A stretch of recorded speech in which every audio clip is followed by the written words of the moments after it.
Bien. Ok, super. Ben, merci Benjamin et puis bonjour à tous. Donc effectivement, moi je vais parler de GEPA, mais avec un parti pris qui est le parti pris de la pneumologue. Je vous ai mis mes liens d'intérêt et puis moi j'ai participé à des essais thérapeutiques avec les anti-L5 dont on va parler à la fin. Donc ça, on va pas insister parce que vous connaissez déjà ça par cœur, hein. Vous savez que la GEPA, c'est une vascularite nécrosante granulomateuse avec la particularité, c'est d'être riche en éosinophiles.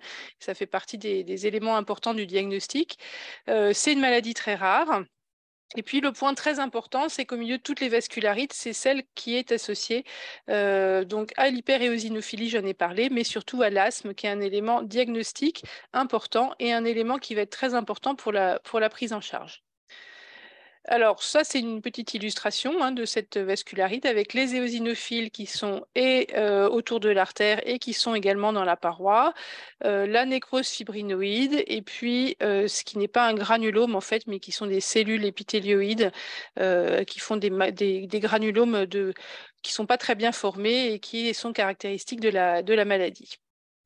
Alors, l'histoire de la maladie, les chiffres que je vous ai mis en bas de la diapo, ils sont peut-être pas complètement vrais. Peut-être qu'il va falloir qu'on les change au fur et à mesure des années et surtout au fur et à mesure que les traitements changent et notamment qu'on a les biothérapies à notre disposition. Mais ce qu'il faut retenir, c'est qu'en général, l'asthme va précéder la vascularite. C'est-à-dire que, en moyenne, on dit 9 à 12 ans avant le début de la maladie, les patients sont asthmatiques. Donc, c'est ce qu'on appelle, nous, pneumologues, l'asthme tardif, qui débute à l'âge adulte, qui est dans un tiers des cas allergiques, alors que souvent c'est plutôt 70% d'allergie chez les asthmes de l'adulte. Il y a une rhinosinusite qui va être avec polypose ou sans polypose, et puis très souvent l'asthme va s'acutiser progressivement, c'est-à-dire qu'il va devenir de plus en plus sévère, et on voit très souvent dans les rares cas où nous on a eu la chance, enfin la chance entre guillemets, de voir la vascularite apparaître chez des asthmatiques qu'on suivait, on voit les exacerbations qui se répètent, l'éosinophilie qui monte. Et puis vont apparaître ensuite les manifestations de type vascularite que vous connaissez, qui sont les manifestations cutanées, cardiaques, l'apparition des ANCA qui sont, vous savez qu'on les retrouve que dans 30% des cas, l'atteinte ORL, et puis à ce moment-là, ben, on va le traiter comme une vascularite, avec généralement la plupart des patients vont être mis en rémission, un certain nombre vont rechuter, et ce qui est important de voir, on va en reparler après, c'est que dans les rechutes, une bonne partie sont des rechutes liées à l'asthme, et ça va être très important pour nous de distinguer les rechutes qui sont liées uniquement à l'asthme des rechutes vascularitiques, des autres atteintes extrapulmonaires. La survie, elle est très bonne et pendant longtemps, on a dit que la survie, elle était liée essentiellement à l'atteinte cardiaque et vous allez voir que peut-être que c'est des chiffres qu'il faut qu'on révise de temps en temps. Et puis, on parle de corticodépendance, 80% des cas. C'est vrai et je crois que vous avez bien entendu aujourd'hui le message comme quoi les corticoïdes, c'est toxique, il faut essayer de les réduire. Bien avec les biothérapies, très probablement dans les années qui viennent, ce chiffre de corticodépendance, il va se modifier. Et puis une fois que les patients sont en rémission, c'est-à-dire que pour vous, essentiellement, les manifestations de vascularite sont contrôlées, en fait, les patients restent asthmatiques.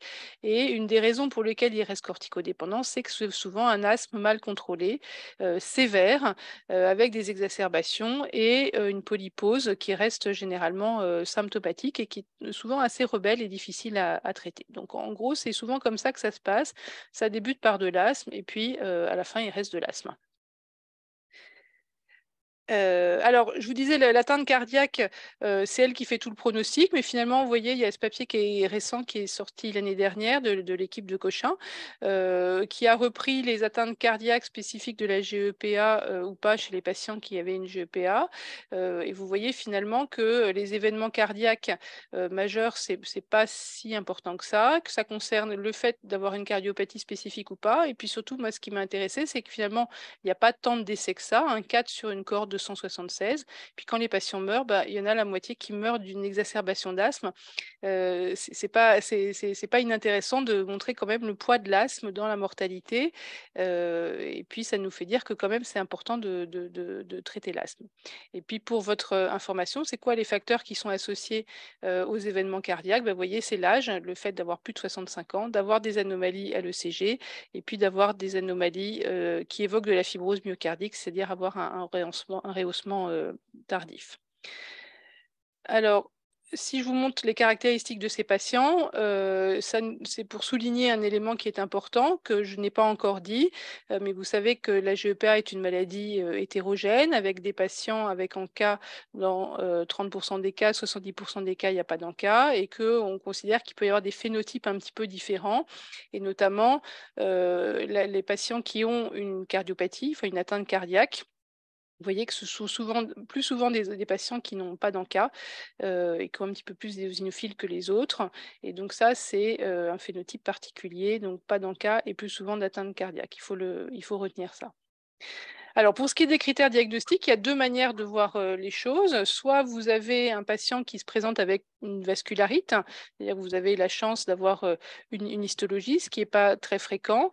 Comment est-ce que vous pouvez le classer, GEPA plus qu'autre chose? Eh bien, je vous l'ai déjà dit, le fait d'avoir, eu de l'asthme, alors là, vous voyez, on a mis obstructive airway disease, on pourrait discuter, hein, c'est pas obstructive airway disease, c'est de l'as, ça met beaucoup de points. Le fait d'avoir une polypose nasosinusienne, c'est une des caractéristiques, de la GEPA et le fait d'avoir, une hyperéosinophilie à plus de 1000, ça met aussi beaucoup de points.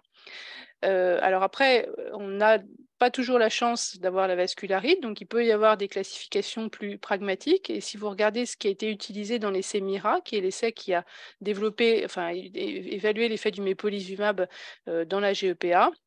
Eh bien, pour entrer dans l'essai, il fallait avoir de l'asthme et une hyperéosinophilie et puis au moins 2 autres manifestations, soit de la vascularite sur l'histologie, soit une neuropathie, soit une atteinte pulmonaire, radiologique, soit une anomalie nasale ou sinusienne, une cardiopathie, et cetera. Et donc ce qui peut quand même être plus critiquable, parce que vous pouvez faire entrer dans la case GEPA un patient asthmatique avec 1000 éosinophiles, une polypose nasosinusienne et puis un petit peu de verre dépoli et tout de suite vous le classez GEPA, ce qui à mon avis est, un petit peu discutable parce que pour voir moi beaucoup d'asthme sévère et eosinophiles avec des polyposes, eh bien, il y en a beaucoup qui rentrent dans ces critères parce qu'il y a un peu de verre dépoli qui se promène au moment d'une exacerbation et en aucun cas ces patients, je pense, n'ont de vascularite. Donc il faut rester quand même un petit peu critique sur cette classification, mais qui a l'avantage d'être pratique. Donc si on parle de verre dépoli, c'est pour vous montrer, justement les atteintes radiologiques qu'on peut voir, dans les GEPA. Ça, c'est, un travail multicentrique avec des patients qui sont pris au moment du diagnostic. C'est ça, les plages de verre dépoli, hein, qui généralement sont multiples, assez diffuses, et par exemple, si vous aviez que ça sur un patient avec un asthme éosinophile et une polypose, ça, je pense que c'est pas du tout suffisant pour retenir le diagnostic. Il faut vraiment, avoir d'autres critères. Et puis, ce qui est intéressant aussi de regarder, c'est que ce sont des patients qui ont de l'asthme, donc ils ont une maladie bronchique. La maladie bronchique, elle n'est pas toujours bien décrite par les radiologues, mais si vous regardez bien les scanners, vous voyez ces épaississements bronchiques, qui sont diffus, on voit exactement la même chose dans l'asthme sévère, mais c'est caractéristique de l'asthme sévère et puis si vous faites du MIB, vous voyez ces zones d'hétérogénéité qui correspondent en fait à des zones, de piégeage liées aux atteintes des petites voies aériennes. Donc ça, c'est l'imagerie. Si vous allez regarder ce papier, c'est intéressant, vous verrez on peut les classifier en fonction de la radiologie. Des patients qui ont plus de verres dépolis, enfin un pattern prédominant de verres dépolis, d'autres qui ont un pattern prédominant d'atteinte bronchique avec des caractéristiques qui sont un petit peu différentes. Hem et bon, pour l'instant, on ne classe pas les malades là-dessus, mais c'est intéressant sur la réflexion.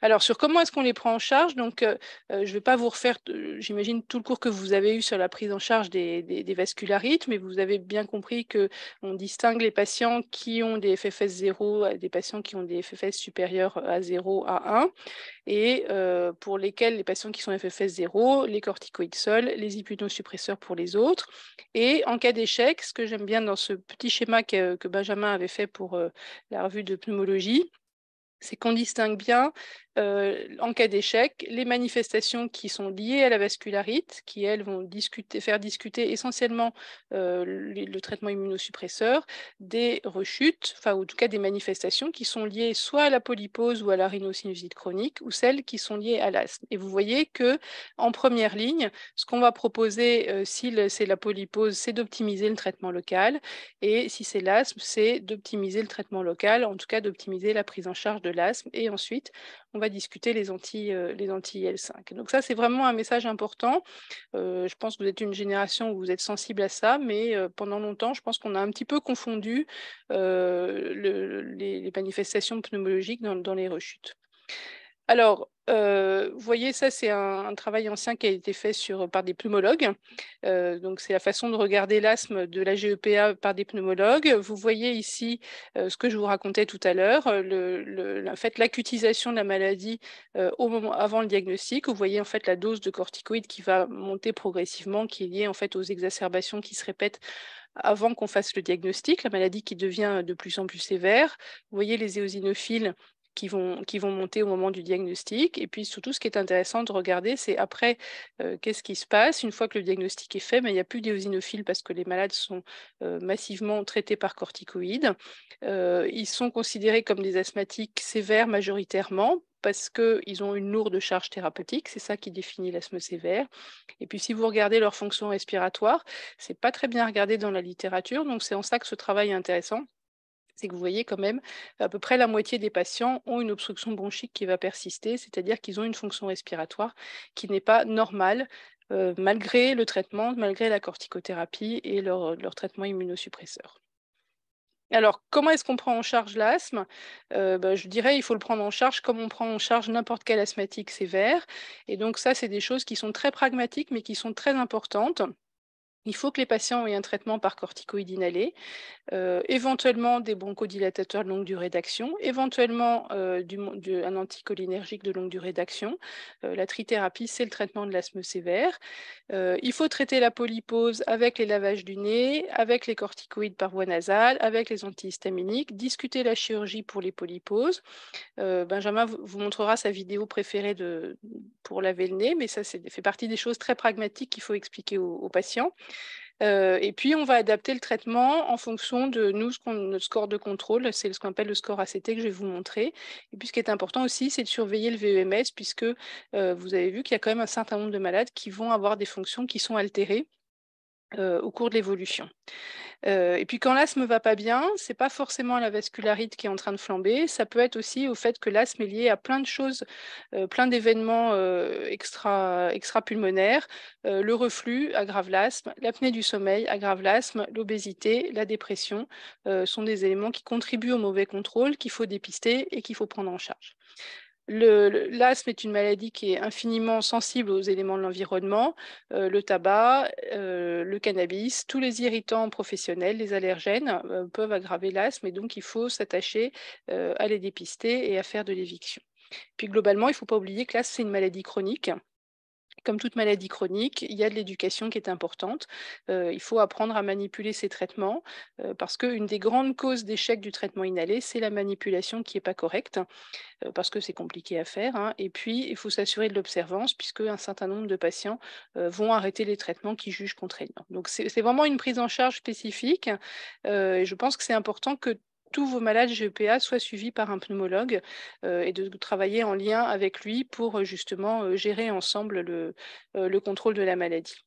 Donc, si vous êtes intéressé par l'asthme, je vous incite à aller regarder le GINA, qui est l'espèce de bible pratique de gens qui font de l'asthme, où on vous donne plein de recettes pratiques. Ce n'est pas des guidelines au sens scientifique, mais il y a plein d'éléments pratiques, et notamment ce petit schéma qui est très pratique, hein, qui vous dit bien que dans l'asthme, c'est ça, c'est on réévalue les patients, on regarde les symptômes, ça ne va pas, on regarde les comorbidités, comment ils prennent le traitement, on modifie, on réévalue, etc. Donc, ce n'est pas du tout un traitement fixe.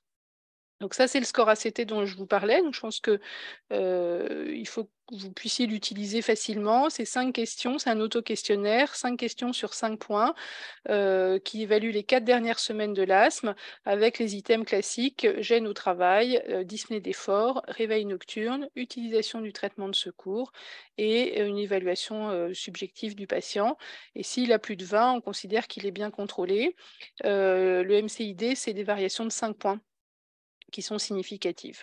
Et puis, vous voyez que le score de contrôle, ça n'évalue pas les exacerbations, qui sont des événements à part qu'on évalue. Est-ce que le malade a fait des exacerbations qui ont nécessité la prise de corticoïdes? Et puis la fonction respiratoire, qui est une valeur à part.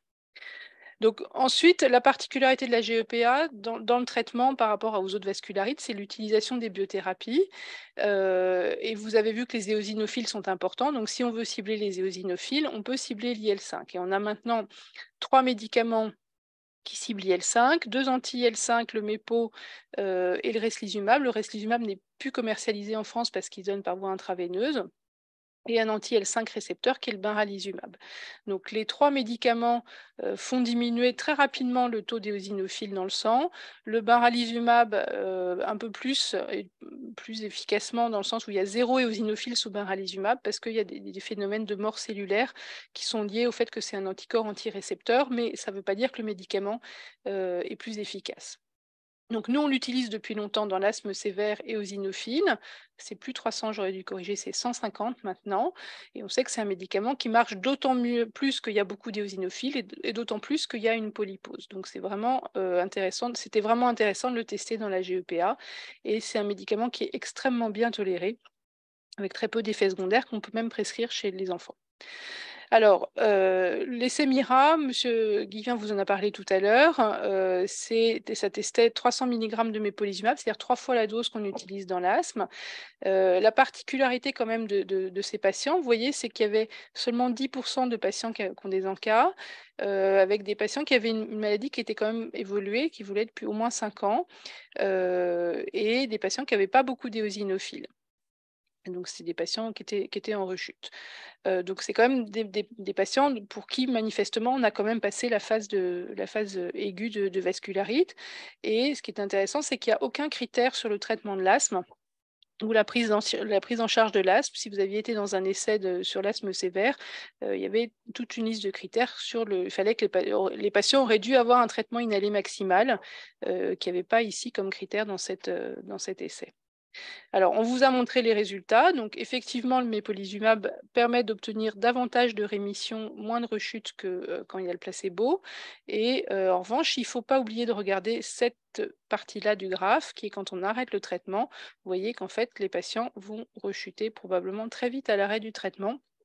Et ça, c'est ce qu'on sait dans l'asthme. On sait que si on arrête au bout d'1 an ou au bout de 3 ans, les patients vont rechuter dans les 3 mois. Donc, c'est vraiment, pour ce qui est de l'asthme en tout cas, un traitement suspensif. Et quand on va parler de durée de traitement, je pense pour moi que le traitement par mépolizumab, c'est des traitements qui va être un traitement de très longue durée. Mais je n'ai pas de chiffres encore à vous donner. Alors, ce qui est aussi très intéressant, M. Guivin vous l'a dit tout à l'heure, c'est quand on regarde dans les suppléments du papier, vous regardez les différents scores et vous voyez ici le score ACQ qui est un autre élément du contrôle de l'asthme, qui est un peu comme l'ACT. Vous voyez ici que qu'est-ce qui va s'améliorer dans l'asthme, eh bien, c'est le score de contrôle qui s'améliore de manière très significative et très rapidement après le début du traitement. Et si vous regardez un deuxième score qui est le score SNOT-22 qui évalue en gros la qualité de vie liée à la polypose nasosinusale, vous voyez également une amélioration qui est très rapide et qui est prolongée. Alors que si vous regardez les scores de vascularite, il n'y a pas de modification. Donc vraiment, je pense qu'une des raisons pour lesquelles les patients de l'étude MIRA se sont améliorés, c'est qu'en fait, on a surtout, enfin en partie, contrôlé l'asthme et contrôlé la polypose chez des patients qui étaient probablement récidivants à cause de l'asthme et de la polypose. Donc, vous savez que maintenant, le médicament, il a l'autorisation pour la GEPA depuis cette année, à la dose de 300 mg. Donc, encore une fois, c'est 3 fois la dose qu'on donne dans la polypose, qu'on donne dans l'asthme ou dans la polypose. Et je vous ai mis le prix. Donc, ça fait des traitements à 2 800 € par mois. Donc, c'est intéressant de le savoir, surtout si on sait qu'on part sur des durées de traitement extrêmement prolongées. Alors, est-ce qu'on peut réduire la dose? Eh bien, c'est une question qu'on se pose. C'est possible puisque vous voyez qu'ici en vraie vie, Benjamin avait repris ces données, c'était européen je crois, pour regarder si 100 mg ou 300 mg, c'était différent, avec l'impression quand même c'est qu'avec 100 mg, on peut traiter un certain nombre de malades, ce qui permettrait très probablement de réduire le coût. Donc ça, ce sera peut-être à évaluer un jour, la possibilité de donner moins de doses. Les autres médicaments, ils n'ont pas été encore évalués. Pour ce qui est du benralizumab, eh bien, il y a beaucoup de cas cliniques et de petites séries qui montrent que le traitement est efficace également dans la GEPA. Et ce qui va être intéressant, c'est les résultats de l'étude Mandara. L'étude est terminée maintenant, on aura les résultats dans quelques mois, je pense. qui comparait benralizumab ou mépolizumab dans la GEPA. Donc ça, c'est très intéressant pour nous parce que c'est la première fois qu'on va avoir une comparaison face-face de ces deux molécules. Et donc, on va être très intéressé de voir ça. Et sinon, le design est exactement le même que l'étude MIRA. Je voulais juste vous dire un petit mot sur le dupilumab, qui est donc un anti-IL4, IL13 récepteur, qu'on prescrit pareil dans l'asthme éosinophile, qu'on prescrit depuis 2020, qui est un médicament très efficace dans l'asthme sévère, qui a la particularité d'induire une hyperéosinophilie. Vous voyez, dans les essais de phase 3, c'est jusqu'à 13% des malades qui montent à plus de 3000 éosinophiles dans ces essais-là. Dans la vraie vie, c'est à peu près 6%. La plupart du temps, ces hyperéosinophilies sont totalement asymptomatiques, c'est très étonnant, mais il y a quand même quelques manifestations cliniques qui sont notées, dont certaines peuvent être sévères. Depuis que le médicament est commercialisé, il y a un certain nombre de cas cliniques qui sont publiés de patients asthmatiques, qui n'étaient pas des GEPA, mais qui étaient des patients asthmatiques, qui switchent d'un anti-IL5 vers le dupilumab et avec des hyperéosinophilies très symptomatiques, avec notamment beaucoup d'événements thrombotiques artériels. Donc les patients, certains sont classés GEPA, d'autres non. C'est un petit peu compliqué. Donc c'est pas pour dire que la dupilumab induit des GEPA, mais en tout cas, l'hyperéosinophilie liée au dupilumab, elle peut être symptomatique. Et chez des patients qui, comme des GEPA, ont déjà beaucoup d'éosinophilie à la base, ou en tout cas une propension à fabriquer, ça nécessite peut-être un petit peu de méfiance. Et puis ça, c'est un cas clinique qu'on avait publié d'une patiente, vous voyez, ces éosinophiles qui montent, elle thrombose partout, et quand on lui met du benralizumab, en l'occurrence, qu'elle a plus d'éosinophiles, elle guérit. Donc elle, c'est pas une vascularite, hein, c'est vraiment une hyperéosinophilie, mais c'est pour mettre un petit message de bémol sur le dupilumab, mais peut-être que Benjamin nous donnera son avis à la fin. Alors, le mépolizumab en induction, ben, pour l'instant, il n'y a pas la place. Et en tout cas, il va être testé. Vous avez entendu parler de l'essai EMERGE. Et donc, dans quelques mois, on aura peut-être la réponse sur la place du mépolizumab en induction, mais en tout cas, pas pour le moment. Donc, actuellement, le mépolizumab, où est-ce qu'il est placé? Eh bien, il est placé chez les patients qui n'ont pas de maladie sévère. Pour ce qui est des Américains, vous voyez, il apparaît en première ligne, hein, par rapport aux autres médicaments des vascularites. Et puis, sur les recommandations européennes, vous voyez, c'est pareil, il apparaît toujours chez des patients non sévères et chez des patients qui rechutent ou qui ont des maladies réfractaires. Globalement, je pense, c'est ça qu'il faut retenir. Probablement, dans ce qu'on appelle ces malades réfractaires, c'est une bonne partie pour des patients dont l'asthme n'est pas très bien contrôlé. Les aspects pratiques, vous les connaissez déjà, mais je me permets toujours de les rappeler. Donc, si je vous résume ce que je viens de vous dire, donc la GEPA, c'est une maladie qui est un petit peu hétérogène. Qu'actuellement on prend en charge selon le FFS, que les rechutes respiratoires, c'est-à-dire les rechutes d'asthme et les rechutes de polypose ou de rhinosinusites, il faut les gérer comme des maladies locales. Il faut prendre en charge le malade comme un asthme difficile, toujours penser à ces questions très triviales mais très importantes d'observance, d'environnement, de comorbidité, etc. Il faut envisager, je pense, l'anti-L5, le mépolizumab, j'aurais dû dire, rapidement en cas de corticodépendance. Je pense qu'effectivement, maintenant, il n'y a plus lieu de laisser les malades dépendants pendant 10 ans sous corticoïdes alors qu'on peut leur prescrire l'anti-L5, surtout si c'est l'asthme qui ne va pas bien ou la polypose, parce que vous avez vu que les résultats sont quand même très importants. Les nouvelles biothérapies, bien, on verra. Le benralizumab peut-être, et puis le dupilumab, voilà, pour ma part, vous avez senti que je suis un petit peu réticente, mais Benjamin, je pense, a peut-être une expérience là-dessus. Je vous remercie.